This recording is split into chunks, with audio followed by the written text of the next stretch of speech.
I'm going to explain to you how you can manage your agreements in your Signit account. Beginning with going to documents from the left sidebar right here, there are so many options that you can do for your agreements that have been saved to your Signit account.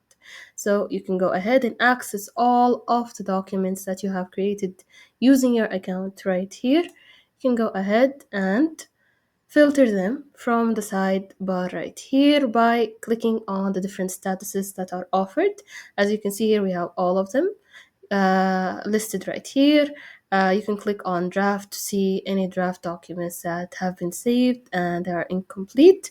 You can click on completed documents and Signit will filter only the completed documents in a list right here.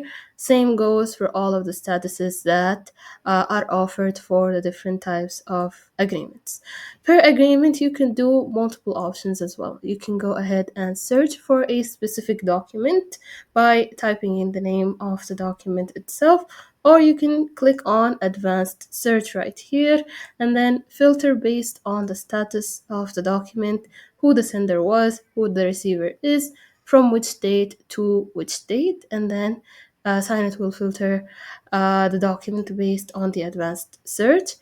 You can also click on the three dots for a specific document to do multiple actions on the document. You can mark it as completed, you can view the document, you can see the audit trail with all of the activities that are done on the document.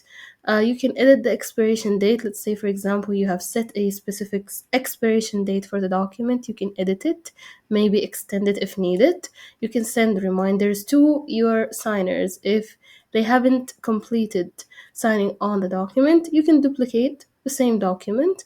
You can share it with your organization team. You can rename it. You can move it to different folders if you have created folders for different documents to organize them. You can void the document completely.